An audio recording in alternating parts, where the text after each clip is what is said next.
बिस्मिल्लाहिर्रहमानिर्रहीम, अस्सलाम वालेकुम।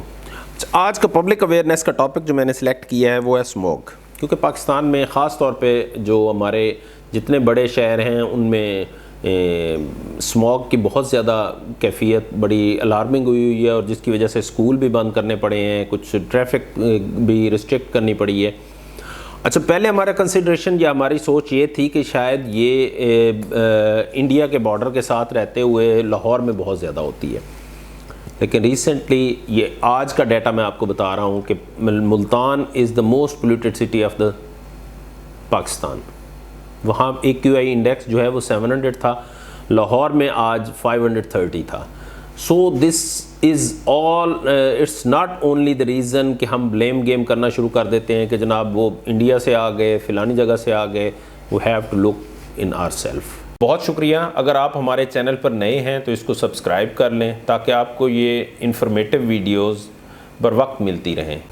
हम अपनी क्लीनलीनेस कितनी रखते हैं, हम ऑयल कंबशन के लिए कितने केयरफुल होते हैं, हम क्लीनलीनेस और वेदर को बेहतर करने के लिए कितनी एफ़र्ट करते हैं, हम बाकी ग्लोबल वार्मिंग के लिए जो एफ़र्ट्स दुनिया में की जा रही हैं उसमें हम कितना पार्टिसिपेट करते हैं। That the answer is zero. अब स्मॉग है क्या, और ये सिर्फ सर्दियों में नहीं होती, गर्मियों में भी हो सकती है। तो उसको हम कहते हैं स्मॉग को अगर हम डिवाइड करें तो इसमें समर की स्मॉग भी होती है और विंटर की स्मॉग भी होती है। आजकल के इसमें टाइम में हमारे पास विंटर की स्मॉग है।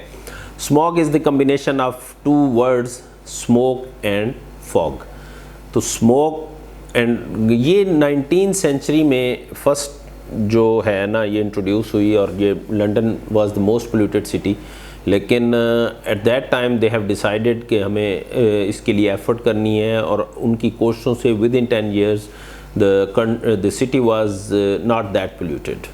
ठीक है, तो स्मोक का कॉन्सेप्ट वहाँ से आया। फिर चलते चलते पाकिस्तान में 2014-15 में ये चीज़ बहुत ज़्यादा शुरू हो गई कि जी ये इसमें क्या वो है।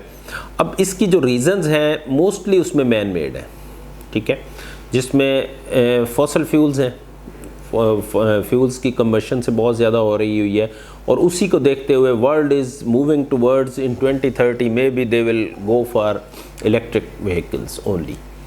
और ये फॉसल फ्यूल्स जो हैं वो, और उसी को देखते हुए आपने अगर नोटिस किया हो तो मैं छोटी सी उसकी मिसाल देता हूँ। Aramco has never open their refinery और oil station in Pakistan, but now they are moving towards third world countries like India, Pakistan, Bangladesh and all these countries, because they know that developed world is going to end their fossil fuels consumption in 2030। तो वो उनकी markets ख़त्म हो जाएंगी, तो हमारी third world की markets उनके लिए बहुत ज़्यादा शुरू हो जाएंगी। And smog is mainly because of this fossil fuels. Number 2 पे जो हमारे पास आते हैं फैक्ट्री पोल्यूशन है।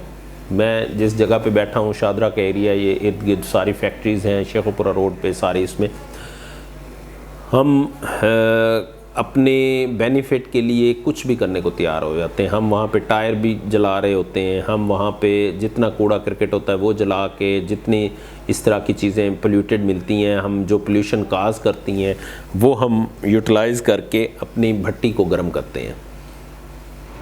That is another reason.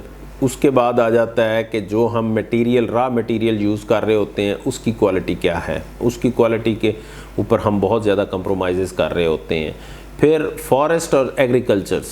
अब एग्रीकल्चर का इस दौर में ये इस मौसम में क्यों होता है, क्योंकि एग्रीकल्चर की कंबशन बहुत ज़्यादा हो रही होती है। हमने चावल को काटना है, ऊपर से काट देना है, नीचे जितना उसकी वो बचनी है बाकियात उनको हमने भी जलाना है, हमारे हमसाए में इंडियन पंजाब में भी जलनी है।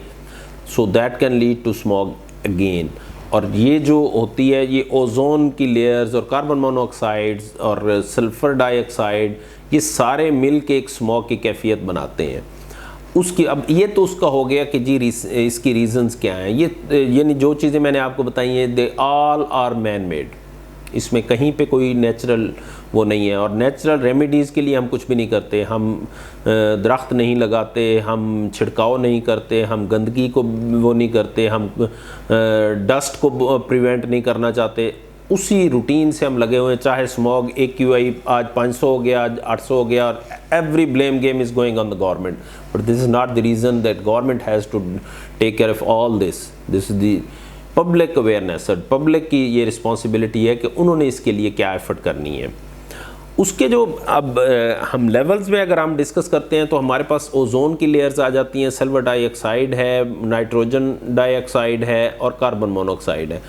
ये चारों गैसेस इंतहाई डेंजरस हैं, और carbon monoxide is most of them because ये हमारी ऑक्सीजन की कैरिंग कैपेसिटी को कम करने के बाद ऑक्सीजन को हटा देती है हीमोग्लोबिन से, और ऑक्सीजन की जगह पे ये कार्बन मोनोऑक्साइड लग जाती है, और ये जब सेल्स में जाती है तो सेल्स को डैमेज करती हैं। अब कौन कौन से लोग इससे इफ़ेक्ट हो सकते हैं? Extreme of ages, both children and old ages. दरमियान वाले फिर बच जाते हैं कि जिनके फेफड़े ठीक हैं, जिनका कुछ रिजर्व्स बाकी हैं।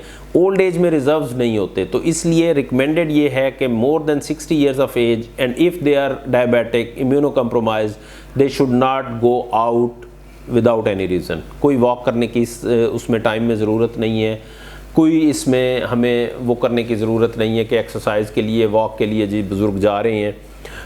उनके रिज़र्व्स बहुत कम होते हैं। एज़मेटिक पेशेंट्स जो हैं, जिनको एस्मा की कैफियत होती है, वो नहीं जा सकते। जिनकी लंग्स कंप्रोमाइज्ड हैं, कोई ट्यूबरकुलोसिस की हिस्ट्री है या प्रीवियस कोई हिस्ट्री है, उसमें नहीं जा सकते।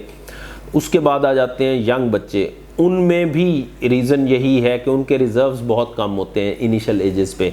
तो वो जो इम्यूनो कम्प्रोमाइज स्टेजेस हैं, उनमें यंग एजेस में बच्चों में इम्यूनिटी के लेवल्स बहुत कम होते हैं, जिसकी वजह से वो they are prone to get those infections. और फिर वही बात आ जाती है कि carbon monoxide is always dangerous, वो बहुत ज़्यादा इंटरेक्ट करती है विद द ऑक्सीजन कैरियंग, तो बच्चों में ये बहुत प्रिकेरियस या बहुत एक डेंजरस सिचुएशन हो सकती है।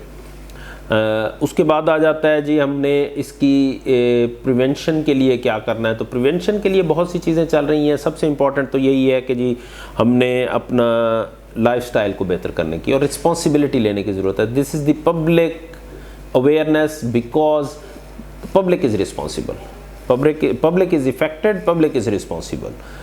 किसी गवर्नमेंट इदारे ने नहीं करना होता। ठीक है, गवर्नमेंट हमारे अपने तौर पे बहुत ज़्यादा कोशिश कर रही होती है, दैट इज़ ट्रू कि they are trying their level best, लेकिन this all is not their responsibility.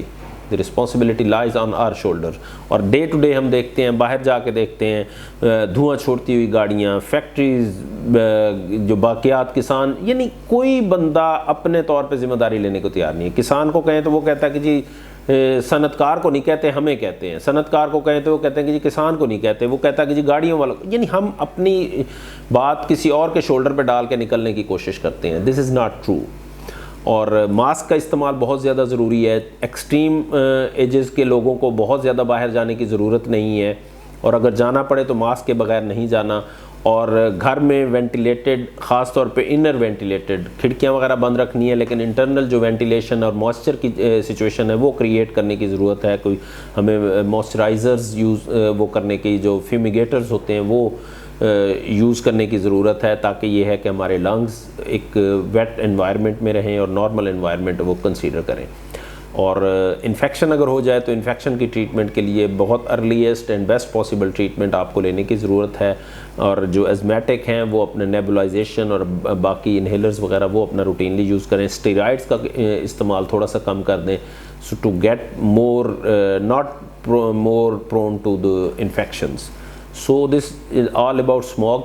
तो लाहौर के, मुल्तान के और बाकी जो हमारे इलाके जहाँ AQI इस वक्त बहुत ज़्यादा हो गया हुआ है, सो this is all the precautionary measures. School में छुट्टियां गवर्नमेंट ने कर दी हैं, ठीक है, बच्चे तो बच जाएंगे, लेकिन हम कितनी रिस्पॉन्सिबिलिटी ले रहे हैं उस पर देखने की ज़रूरत है। Thanks for watching our video. If you are new on my channel, please subscribe so that you can get informative videos in time.